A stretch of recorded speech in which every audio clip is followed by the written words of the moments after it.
اس طوفان میں کشتی والوں کے سوا ساری قوم اور کل مخلوق ہلاک ہو کر تباہ ہو گئی، اور آپ علیہ السلام کی کشتی جودی پہاڑی پر جا کر ٹھہر گئی، اور طوفان ختم ہونے کے بعد آپ علیہ السلام زمین پر اتر پڑے، اور آپ علیہ السلام کی نسل میں بے پناہ برکت ہوئی کہ آپ علیہ السلام کی اولاد تمام روئے زمین پر پھیل گئی اور آباد ہو گئی، اس لیے آپ کا لقب آدم ثانی ہے۔ قرآن پاک میں اللہ تعالیٰ نے اس واقعے کو ارشاد کرتے ہوئے بیان فرمایا ہے، اور نوح کو وحی ہوئی کہ تمہاری قوم سے مسلمان نہ ہوں گے مگر جتنے ایمان لا چکے، تو غم نہ کھا اس پر جو وہ کرتے ہیں، اور کشتی بنا ہمارے سامنے اور ہمارے حکم سے،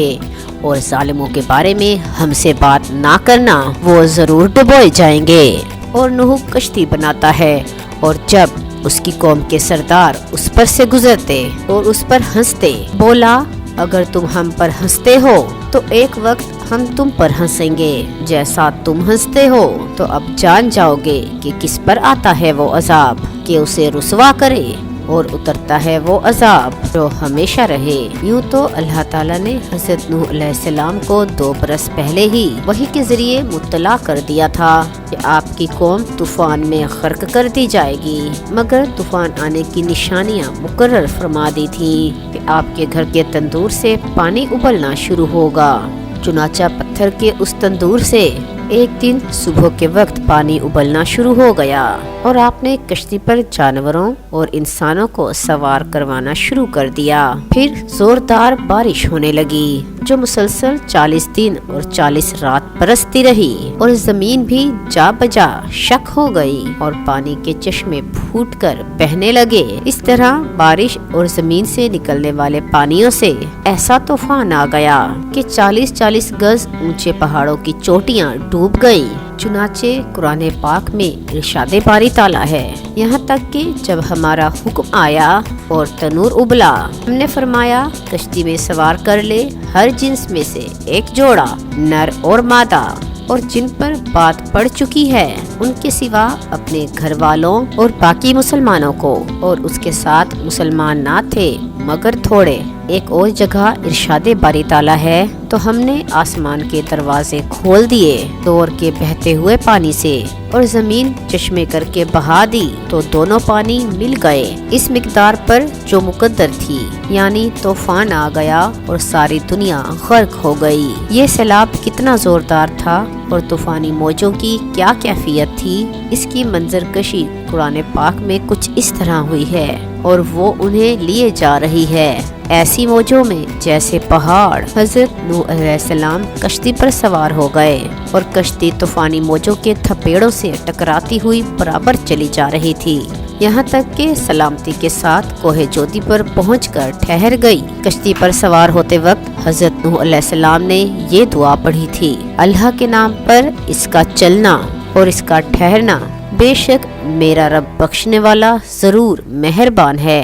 حضرت نوح علیہ السلام کی کشتی طوفان کے تھپیڑوں میں 6 ماہ تک چکر لگاتی رہی، یہاں تک کہ خانہ کعبہ کے پاس سے گزری اور کعبہ مکرمہ کا 7 چکر طواف کیا، اور پھر اللہ تعالیٰ کے حکم سے یہ کشتی جودی پہاڑی پر ٹھہر گئی جو کہ عراق کے شہر جزیرہ میں واقع ہے۔ روایت ہے کہ اللہ تعالیٰ نے ہر پہاڑ کی طرف یہ وحی کی کہ حضرت نوح علیہ السلام کی کشتی کسی پہاڑ پر ٹھہرے گی، تو تمام پہاڑوں نے تکبر کیا، لیکن جودی پہاڑ نے عاجزی اور تواضع کا اظہار کیا، تو اللہ تعالیٰ نے اس کو یہ شرف بخشا کہ ان کی کشتی جودی پہاڑ پر ٹھہری۔ ایک روایت ہے کہ بہت دنوں تک اس کشتی کی لکڑیاں اور تختے باقی رہے، یہاں تک کہ اگلی امت کے لوگوں نے اس کشتی کے تختوں کو جودی پہاڑی پر دیکھا۔ محرم کی 10ویں تاریخ عاشورہ کے دن یہ کشتی جودی پہاڑی پر ٹھہری۔ چنانچہ اس تاریخ کو کشتی کی تمام مخلوق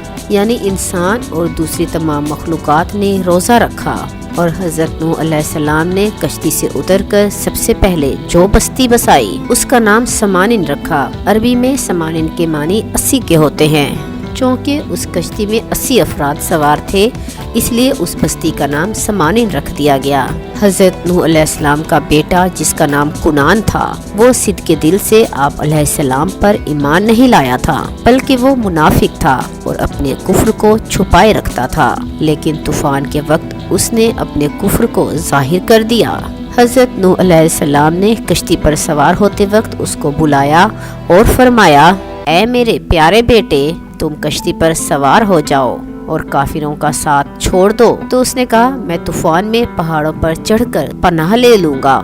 تو آپ علیہ السلام نے بڑی دل سوزی کے ساتھ فرمایا، بیٹا، آج خدا کے عذاب سے کوئی کسی کو نہیں بچا سکتا، ہاں جس پر خدا اپنا رحم فرمائے بس وہی بچ سکتا ہے۔ باپ بیٹے میں یہ گفتگو ہو رہی تھی کہ ایک زوردار موج آئی اور کنان غرق ہو گیا۔ ایک روایت میں یہ بھی آیا ہے کہ کنان ایک بلند پہاڑ پر چڑھ کر ایک غار میں چھپ گیا اور غار کے تمام سوراخوں کو بند کر لیا، مگر جب طوفان کی موج اس پہاڑ کی چوٹی سے ٹکرائی تو غار میں پانی بھر گیا۔ اس طرح کنان اپنے بول و براز میں لت پت ہو کر غرق ہو گیا۔ حضرت نوح علیہ السلام نے اپنے بیٹے کو پکارا، اے میرے بچے، ہمارے ساتھ سوار ہو جاؤ اور کافروں کے ساتھ نہ ہو۔ لیکن بیٹے نے کہا، میں پہاڑوں پر چڑھ جاؤں گا، وہ مجھے پانی سے بچا لے گا۔ کہا، آج اللہ کے عذاب سے کوئی بچانے والا نہیں مگر جس پر وہ رحم کرے۔ بیٹے کو اپنے سامنے غرق ہوتا دیکھ کر حضرت نوح علیہ السلام کو بڑا صدمہ اور رنج پہنچا اور آپ نے اللہ تعالیٰ کے سامنے عرض کی، اے میرے پروردگار، میرا بیٹا کنان تو میرے گھر والوں میں سے ہے اور تیرا وعدہ سچا ہے اور تو احکم الحاکمین ہے۔ تو اللہ تعالیٰ نے فرمایا،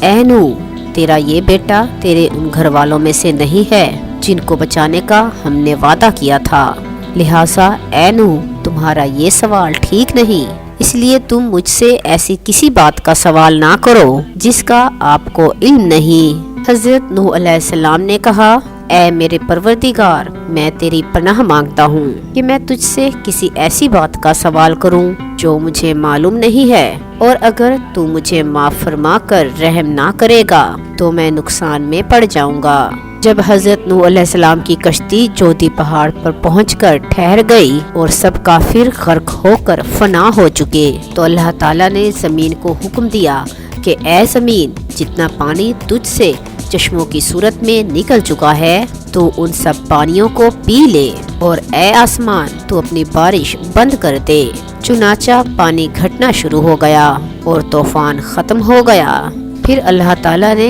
حضرت نوح علیہ السلام کو حکم دیا، اے نوح علیہ السلام، آپ کشتی سے اتر جائیے، اللہ تعالیٰ کی طرف سے سلامتی اور برکتیں آپ پر بھی ہیں اور ان لوگوں پر بھی ہیں جو کشتی میں آپ کے ساتھ رہے۔ حضرت نوح علیہ السلام نے روئے زمین کی خبر لانے کے لیے کسی کو بھیجنے کا ارادہ کیا تو سب سے پہلے مرغی نے کہا، میں روئے زمین کی خبر لاؤں گی۔ تو آپ علیہ السلام نے اس کو پکڑ لیا اور اس کے بازوؤں پر مہر لگا کر فرمایا، تجھ پر میری مہر ہے کہ تو پرندہ ہوتے ہوئے بھی لمبی اڑان نہ اڑ سکے گی اور میری امت تجھ سے فائدہ اٹھائے گی۔ پھر آپ علیہ السلام نے کوے کو بھیجا تو وہ ایک مردار دیکھ کر اس پر گر پڑا اور واپس نہ آیا۔ آپ علیہ السلام نے اس پر لعنت فرما دی اور اس کے لیے بد دعا فرما دی کہ وہ ہمیشہ خوف میں مبتلا رہے۔ چنانچہ آج بھی کوا ہمیشہ ڈرا ہوا رہتا ہے۔ پھر آپ علیہ السلام نے ایک کبوتر کو بھیجا تو وہ زمین پر نہیں اترا بلکہ ملک سبا سے زیتون کی ایک پتی چونچ میں لے کر آ گیا۔ آپ علیہ السلام نے فرمایا، تم زمین پر نہیں اترے، اس لیے ایک بار پھر جاؤ اور روئے زمین کی خبر لاؤ۔ تو وہ کبوتر دوبارہ روانہ ہوا اور مکہ مکرمہ میں حرم کعبہ کی زمین پر اترا اور دیکھ لیا کہ پانی زمین حرم سے ختم ہو چکا ہے اور سرخ رنگ کی مٹی ظاہر ہو گئی ہے۔ کبوتر کے دونوں پاؤں سرخ مٹی سے رنگین ہو گئے اور وہ اسی حالت میں حضرت نوح علیہ السلام کے پاس واپس آ گیا اور عرض کیا، اے خدا کے پیغمبر، آپ میرے گلے میں ایک خوبصورت توق عطا فرمائیے اور میرے پاؤں میں خضاب مرحمت فرمائیے۔ اور مجھے زمین حرم میں سکونت کا شرف عطا فرمائیے۔ چنانچہ حضرت نوح علیہ السلام نے کبوتر کے سر پر دستے شفقت پھیرا اور اس کے لیے دعا فرما دی کہ اس کے گلے میں دھاری کا خوبصورت ہار پڑا رہے اور اس کے پاؤں سرخ ہو جائیں اور اس کی نسل میں خیر و برکت رہے اور اس کو زمین میں سکونت کا شرف ملے۔ سامعین کرام، حضرت نوح علیہ السلام کے واقعے میں بڑی بڑی عبرتوں کے سامان ہیں، جن کے انوار و تجلیات سے قلوب مومنین پر ایسی ایمانی روشنی پڑتی ہے جس سے مومنین کا سینہ نور عرفان اور جلوہ ایمان سے منور اور روشن ہو جاتا ہے۔ حضرت نوح علیہ السلام 950 برس تک اپنی قوم کی ایذا رسانیوں اور دلخراش طعنوں اور گالیوں کے باوجود صبر و تحمل کے ساتھ اپنی قوم کو ہدایت کا درس دیتے رہے، اور جب تک ان پر وحی نہیں آئی کہ یہ لوگ اب ایمان نہیں لائیں گے، اس وقت تک آپ علیہ السلام برابر ہدایت کا واعظ سناتے رہے، اور جب بذریعہ وحی آپ علیہ السلام ان لوگوں کے ایمان سے مایوس ہو گئے تو آپ نے ان ظالموں کے لیے ہلاکت کی دعا فرما دی۔